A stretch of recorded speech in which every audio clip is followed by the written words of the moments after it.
Hello, everyone. Welcome to episode 13 of For Sits and Gigs. This week, like last week, doing a bit different, but making it better, I hope.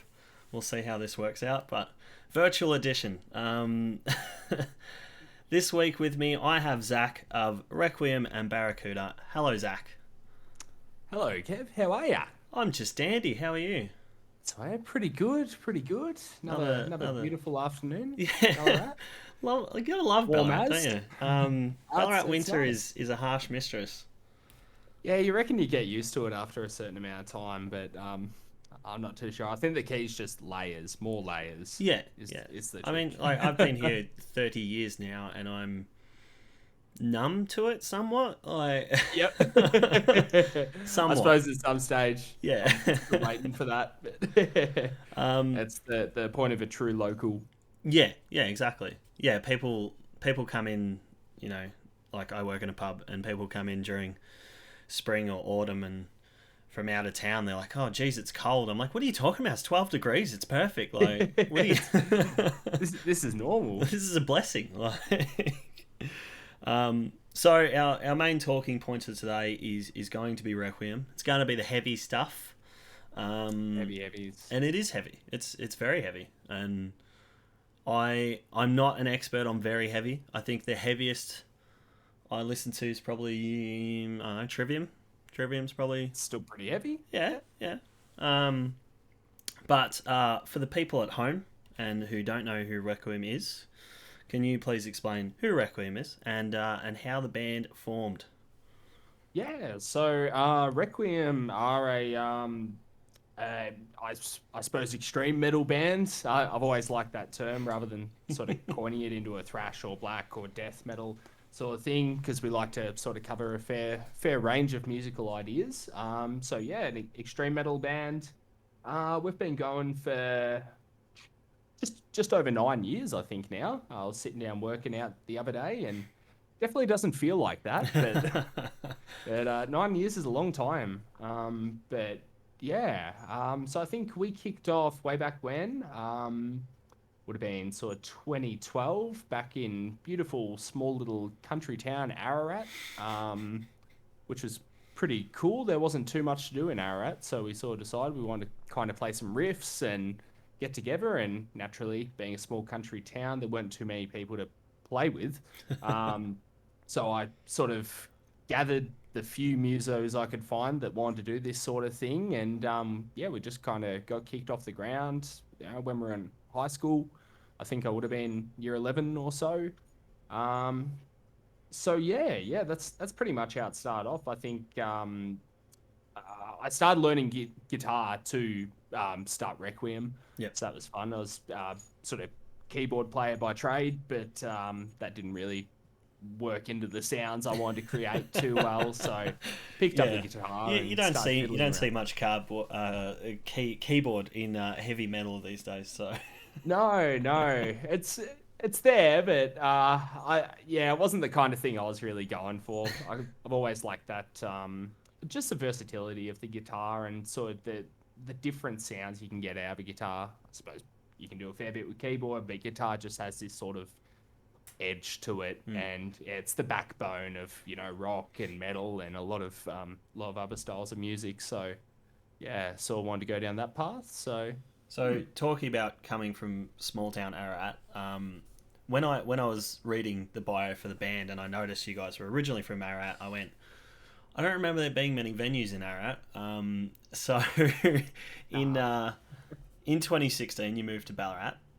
we did, yes. Now, is that part and parcel as to why? Like more opportunities to play, more, Yeah. I think a lot of it, well, sort of what really kicked off that move was our bass player, Jared, had just moved to Ballarat for studying. And we just parted ways, the first of many, with other guitarist Angus. And we just hired a new guitarist, Jai Matthews, and he lived in Ballarat. And so having the two of them in Ballarat made us, myself and Aaron, my brother, yeah, sort of move up this way.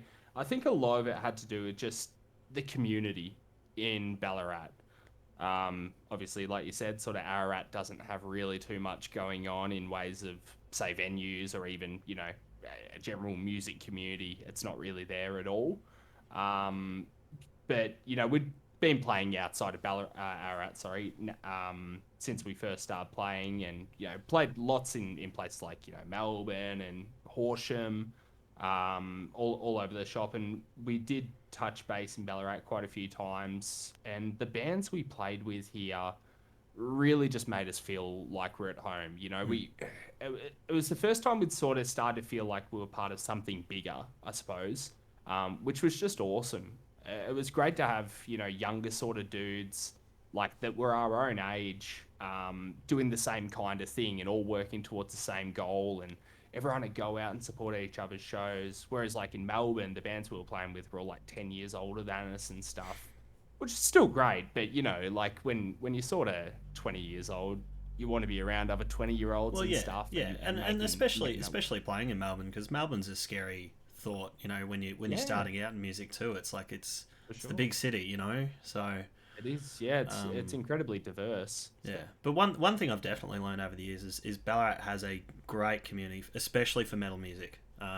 We've always been big yeah, on metal music, and the guys that I've already met through it love it, and they go to everyone else's gigs. They're active. They're not just, oh yeah, like I like them, but I'm not paying the money to go and see them. No, they go yeah, all the time. exactly. Like talking to Nick from Nicolas Cage Fighter, like Yeah, he's always promoting other people's gigs and like always commenting on their yeah. posts, going, yeah, I'll be in the mosh, like That's awesome, yeah, and that's a beautiful part that's just always really attracted me to it, um, because yeah, well, like I was saying in Ararat, sort of even having friends that were into metal and stuff wasn't really there. You had a handful of guys that sort of liked it, and everyone respected that you played it and liked it. But just coming here and being able to just go out and support your friends like that every weekend was just awesome. It was such an eye opener, such a nice change to make. So it really felt like home base as soon as we started sort of tapping into it here, yeah, yeah.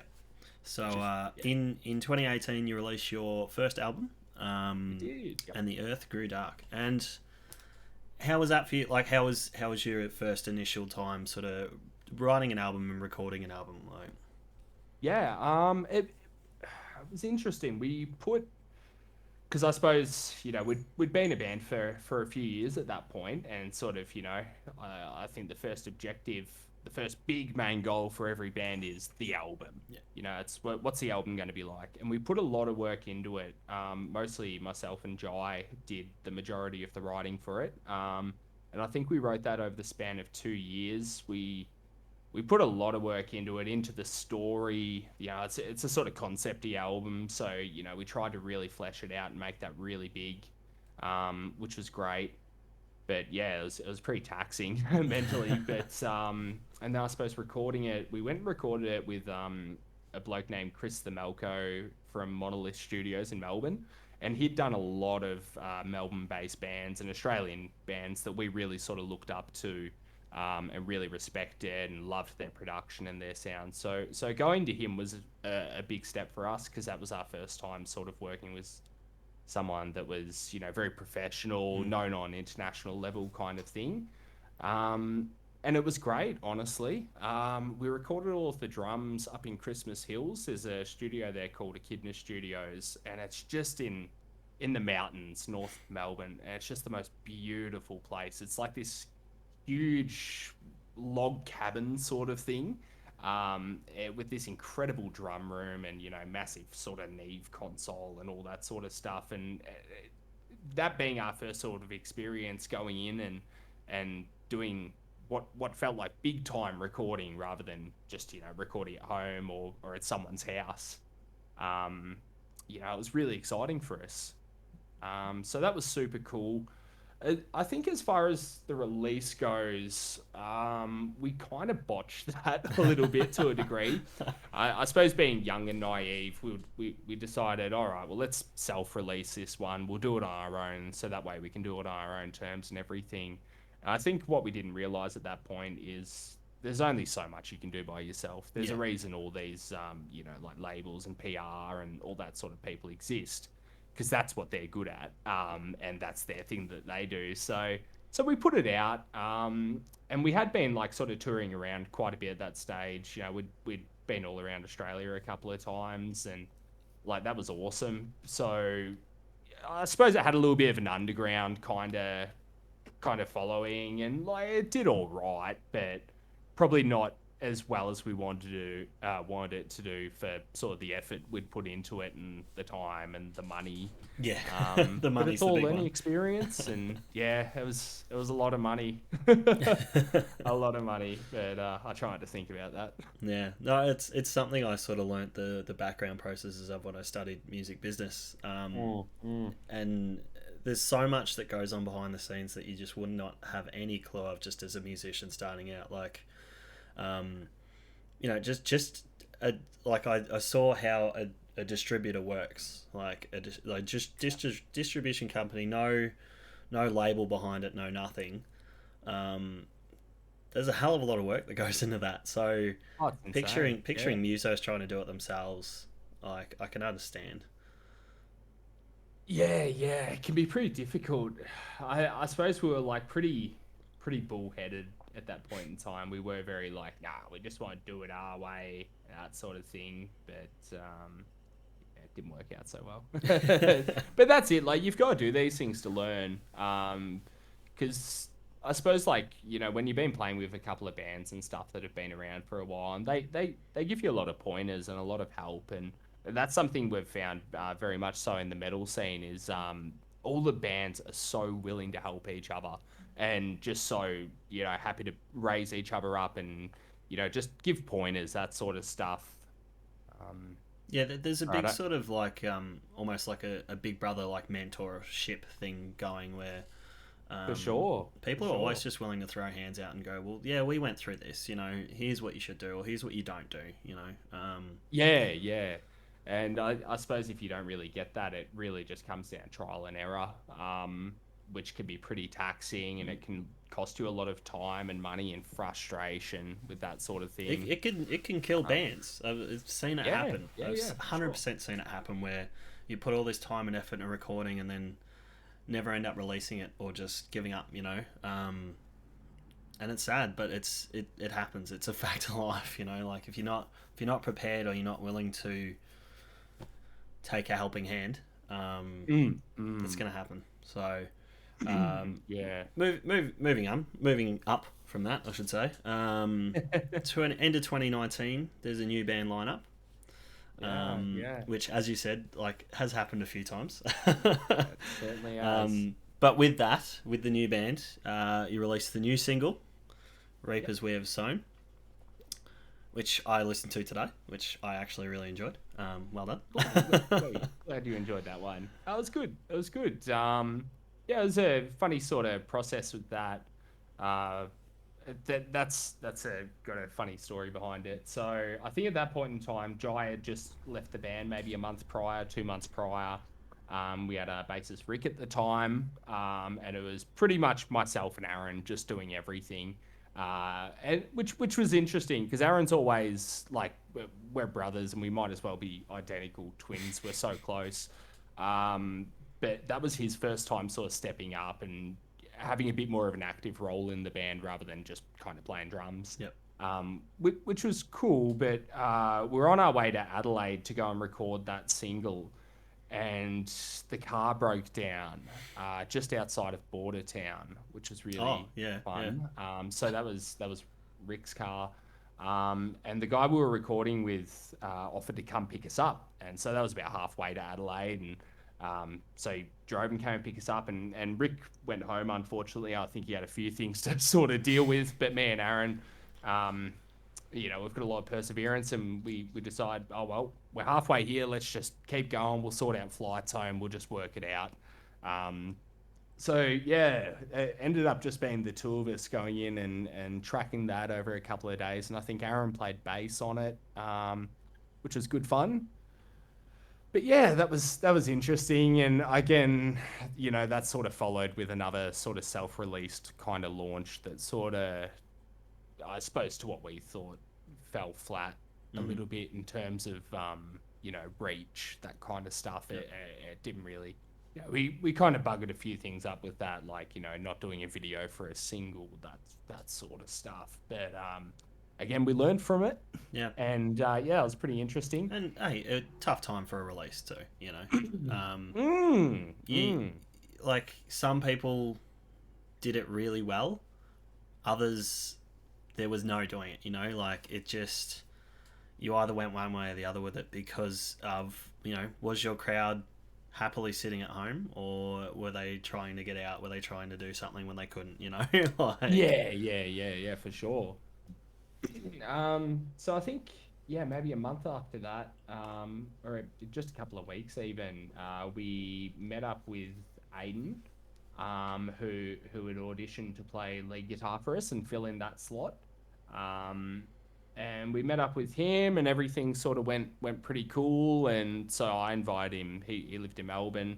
This is like just before COVID sort of kicked off. So I invited him round, and we tracked his solo for that here and just sent it off for reamping and stuff. So that was our first time sort of doing a little bit of that as well, like getting used to this idea of, hey, you don't actually have to go to a studio to make this sort of stuff happen, which has become very evident throughout COVID and everything, that you can actually just kind of record a couple of things at home and send it off, and they can still reamp it and do all that sort of stuff at the studio too, which sort of just opened up some new possibilities. Well, yeah, we keep forgetting that technology just keeps moving forward without us, That's and insane. Yeah. everyone's like, yeah, we're stuck at home, we can't do anything. It's like, well, hang on, actually. Yeah, absolutely. Yeah. So, following that, again, all the recent stuff. We should just talk about all the recent stuff. We're going to skip the rest of 2020 in general. It can get stuffed. Not much happened. Not much happened. We were able to sneak in a few things in these first few months of this year. So yeah. But most recently, you've announced joining Disdain Records. Yeah. Yep. So that's, I suppose, the bigger part of that is going back to, doing your own release and not being happy with it and not being satisfied. So I'm assuming that's why you jumped into this. Yeah, for sure. Well, I mean, it can be kind of pretty hard to catch labels' attention. And it'd been sort of interesting. We so for the songs we did for this release, we went back to Adelaide and recorded with Jack Hartley, which was great. We did that in January this year. But on the last nights of our recording, we went over and caught up with the Shatterbrain guys who we're doing the split with, and we're good friends with them from way back when. They're again that big brother sort of mentality. They're one of the bands that sort of showed us how to do things and that.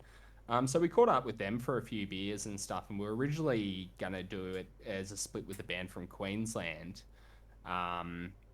And sort of when we're over at their house and stuff, they were all like, "Oh, we're doing this split with this other band from Victoria. Check all the songs out and stuff." And it was super cool. And we're like, "Oh yeah, well, we're doing it with these boys." And a couple of months go by, and sort of things didn't really work out on our end with them. I think all our stuff was done; they hadn't written anything yet. And we got a message from them and from the Shatterbrain guys, and they said, "Oh well, this Vic band we were doing our split with, they've pulled out, hasn't really worked. Do you guys want to jump on?"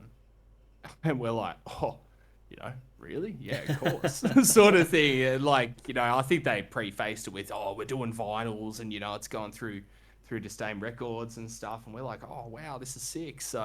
So they really chopped us out big time with this one. It was great. They really gave us a leg up where we sort of needed it, and we really could have used it. So it's also was just super cool. Perfect timing. Yeah. Look, the stars just aligned. It was unreal with that. So yeah, that was super cool. And I think we were playing a show in Melbourne maybe in March or so. We met up with the bloke behind Disdain, and he's booked us on a few shows since and stuff, and so we've hit off a really good relationship with him, and it's just been awesome so far. It's just the stars aligning, and because it doesn't happen very often, so when it does happen, you've really just got to sort of grab it and really appreciate it. Yeah, well, so talking about the split, two new tracks and a remaster slash remix of the single. Now, is this common practice doing a split? Because I have not, as a rare occasion, I've ever seen something like this, and I think it's an awesome idea. But yeah, how did you get approached in the first place to do the first one with the band in Queensland? Like, so pretty much what happened with this, like, it's not really common practice. It should be. I wish there was more of it. It's a lot of underground American bands do it and European bands, but it's not a very big thing here. okay, yeah, In Australia. So pretty much what happened was we started working with kind of like a band mentor, I suppose. You know, there was like a PR company that we got in touch with, and we started working with them, and they just gave us a bit of a roadmap, I suppose, and because we originally wanted to go in and do another album. Yep. And so pretty much what they said was, well, you can do another album, but wouldn't you rather sort of hype it up a bit first? And they gave us a lot of good reasons for that. But so pretty much the conclusion was we either did a single or a little EP or a split or something. And the split idea really appealed to us. It's something we've wanted to do for a while, and we really wanted to do it with an interstate band that we're sort of good friends with, and because I suppose it works out very like mutually beneficial, because I suppose you're catering to their sort of fan base and their sort of thing, and vice versa. So it's kind of like an everyone wins, and you just kind of expose each other to different areas where you might not usually get that chance. And yeah, we after talking with those PR people, we just wanted to do a smaller release for that. So before we sunk into the next album, really. So. Yep. Final plug for Requiem. You've got a gig at Volta on the 17th of July. So exactly 1 month from the day we're recording. Woohoo! Exciting stuff. A gig. A gig, yeah, it's I know. It's such a big deal. It's awesome. Yeah, it's going to be really interesting. Actually, we're going to announce this tomorrow, and I suppose by the time this airs or whatever, it'll all be out. But we've actually just parted ways with Aiden. So the lineup shuffle continues. It's never ending. But we've actually just slimmed down to a 3-piece. Which is going to be really interesting, and we feel like that was the best way for the band to sort of evolve and move forward. Approaching 10 years of sort of being a band. So this will be our first show as a 3-piece. So that'll be really cool. We're supporting Orpheus Omega, who are awesome. So that's Chris Themelko, who we did our album with and stuff. He's the guitarist singer. And I think Triple Kill and Iscarion from Melbourne are also playing. So that's going to be awesome. Triple Kill rings a bell, and I'm not sure why, but... What's that? The band Triple Kill, they ring a bell, and I'm not sure why. I don't. Yeah. Oh, you should check out their stuff. They have some awesome videos. They're really cool, really fun band. Yeah, okay, all right. Stick. Done. But yeah, it should be a great gig, I reckon. So it'd be good to get back on stage, and we're really keen to sort of get this 3-piece lineup into motion. Yeah, well, that will be the big plug for this episode, because probably by the time this comes out, we'll be a bit closer to the gig anyway. So yeah, for sure. Yeah. Also, we don't have to, but we should talk about your other band, because multi-talented, decided to get in another band as well when he was already trying to do 16 things at once. So Barracouta, exceptionally different from Requiem. Incredibly. Different vibe, different sound, different everything. Totally. It's the complete opposite end of the spectrum. So how and why? How? So it's sort of prefaced with a little, maybe a year before me and Aaron started Barracouta, we just started another band, and because I don't know if you've met Aaron, but he's very sort of he's very social, very very out there kind of guy. I suppose playing with Requiem forever, he's always kind of stuck behind the drum kit. and like he's got such chops as a singer, and he's such a charismatic, sort of fun-loving person that he just makes for an amazing frontman. So we started another band called Naga Viper, and we played like 2 shows, and it never really worked out. But Aaron was the frontman for that, and as soon as that sort of dissolved, Aaron came to me. He was like, "Well, I really want to keep sort of doing this sort of thing. I'm having so much fun doing with it. I've got a bunch of songs written. Will you play guitar for them?" And I just said, "Yeah, absolutely. I love playing with you. We'll keep it going." And we've got very diverse sort of musical tastes too. So like we're pretty fun-loving guys. Like all the metal stuffs, we love the aggression and the energy, but like we really do love a lot of that sort of like disco, funk, just standard sort of rock. Van Halen's a massive influence, that sort of stuff. So so we got that kicked off, and I think Macca came into work one day, and like he was still just playing with Horace Green at that point. He mentioned he was keen to do something a bit different, and I said, well, we're kind of looking for a drummer for this little project, and he came around for a jam, and that was it. Like we just clicked. And I think having met him, I think he'd fit perfectly in with you guys too. Like yeah. It's kind of before that. I don't reckon I'd ever spent more than 5 or 10 minutes with him at any given point. But that first time he came around, just for a jam, just musically and on a personal level, we really just gelled. I think Barracuda was just kind of born out of that, just 3 guys having so much fun, just playing music together, enjoying being around each other, and just kind of wanting to portray that in a musical way.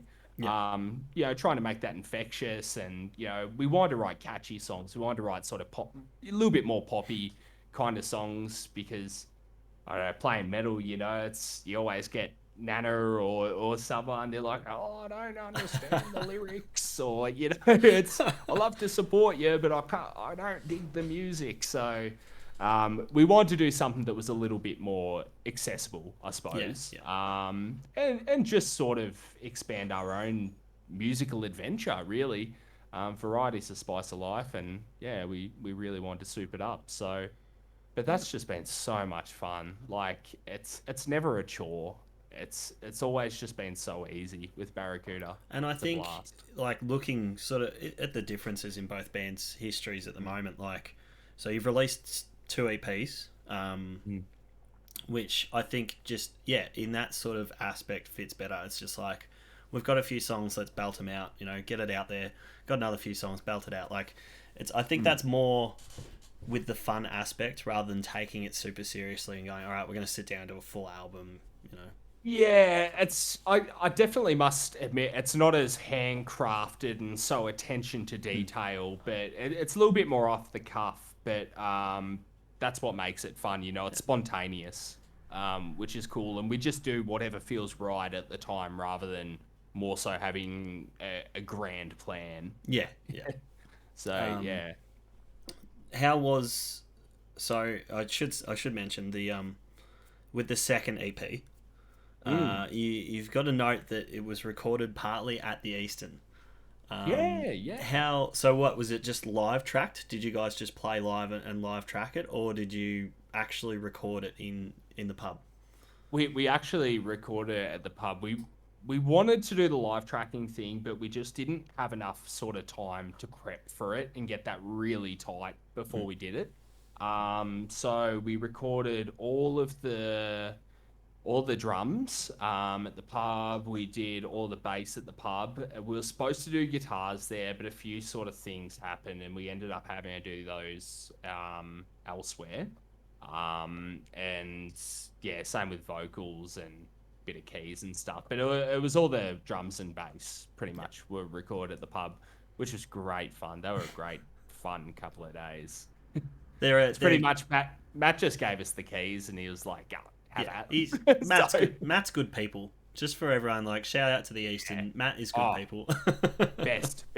The Matt and Chrissy are the best thing that have ever happened to the Ballarat live music scene. They are just amazing and so supportive of everyone. They're incredible. Yeah. Well, hopefully, actually, in saying that, hopefully by the time this comes out, they're doing better, because currently, fingers crossed, they're Get getting down real there for a shit on beer and by a COVID burger. at the moment. Yeah. So yeah, fingers crossed things work out a bit better. But uh, moving to recent again, did a music video for Chalky Top, and I love it. It's fucking hilarious. If you haven't seen it, check out Barracuda Chalky Top. It's brilliant. Um, I find it weird.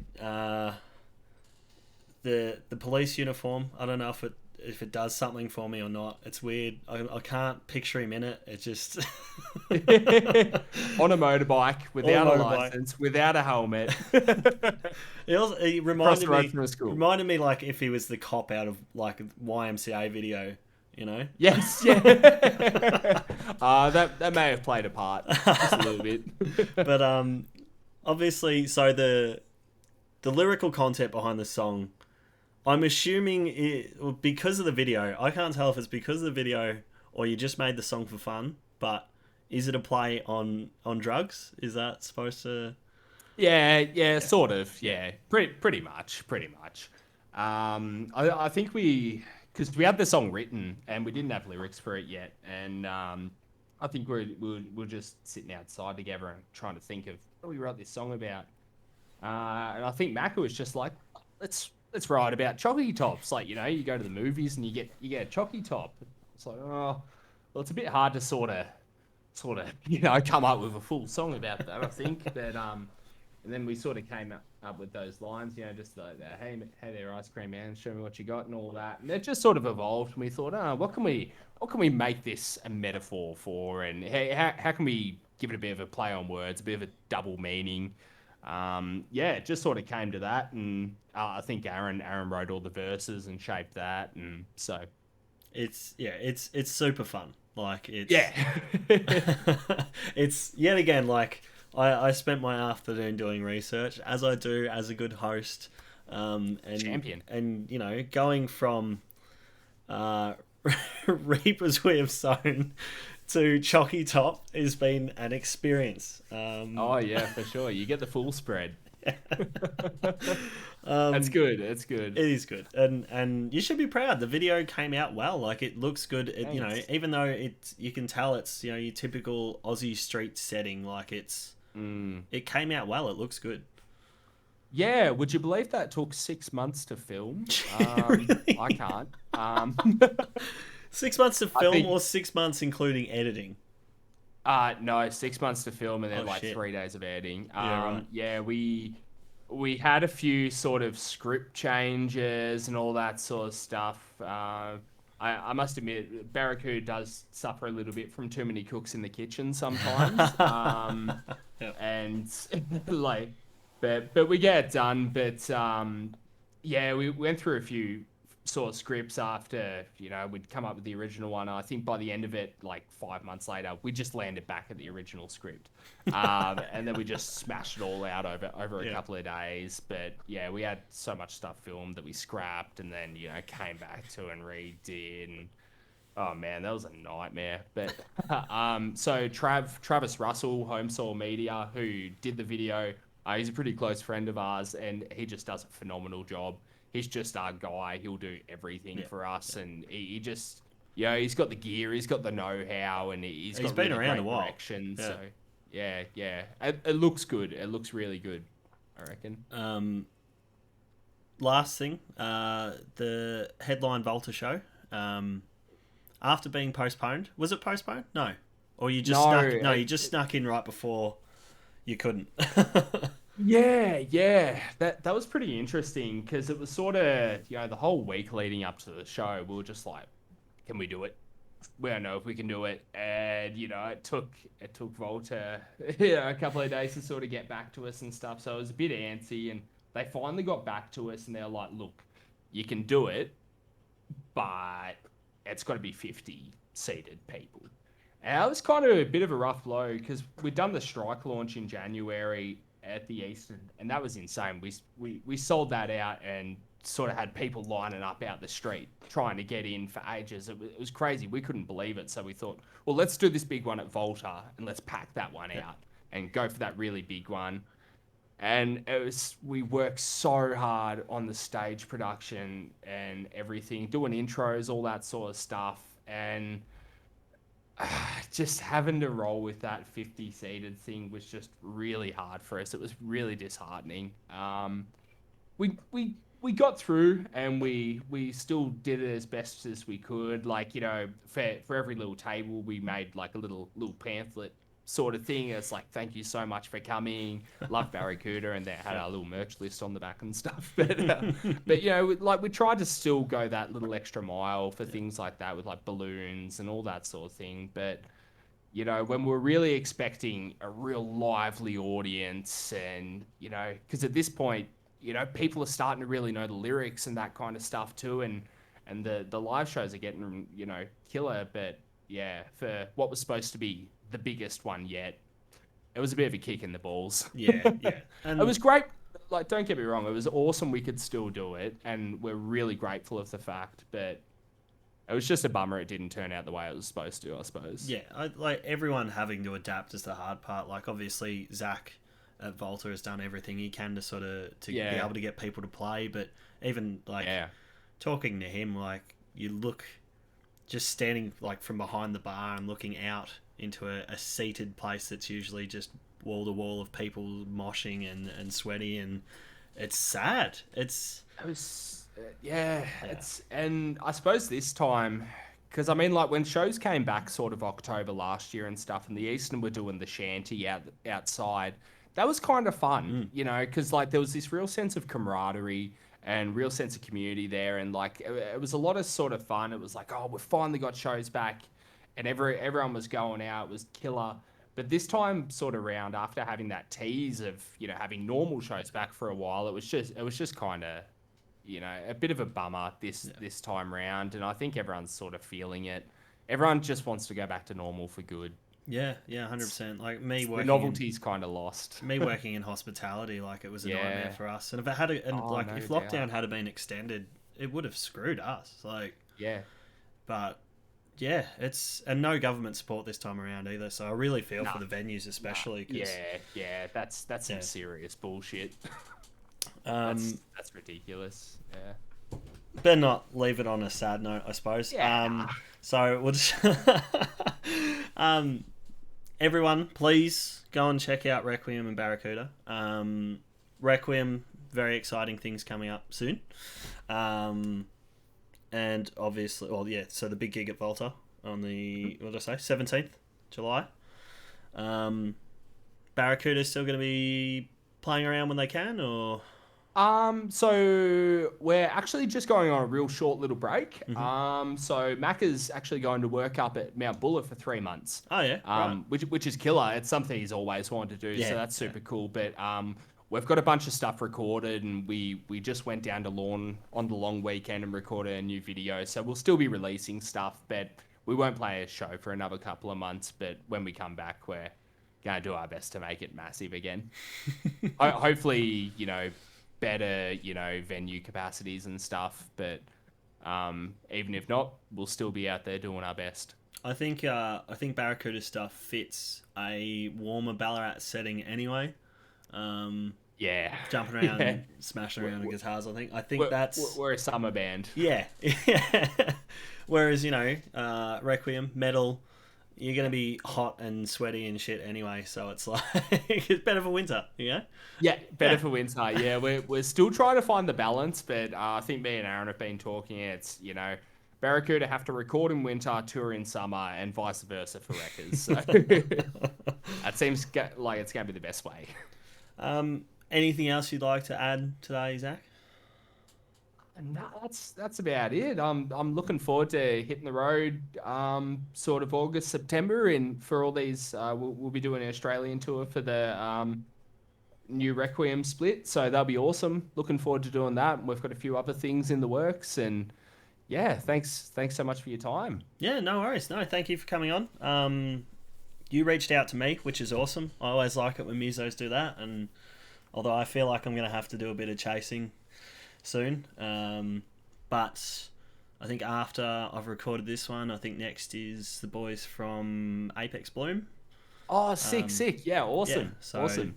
that'll be fun. killer. I met BJ at a random party, and we just said, "All right, let's do it." Great, let's record. great. So, they're all really great dudes, and they've got a lot of really exciting things going on at the moment too. So yeah. I think they'll have some I'm great keen things for to that talk one. about. I think it's another one where we're working out Discord. He's just making sure everyone's got Discord. So learning curve. The multi-person Discord. Yeah, exactly. What a friggin' nightmare for me.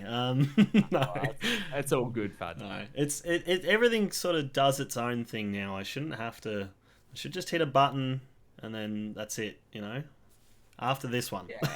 Yeah. Fingers crossed. You get the template sorted and you're off to the races. All right, mate. Well, thank you for coming on today, and hopefully I'll catch you at some upcoming gigs.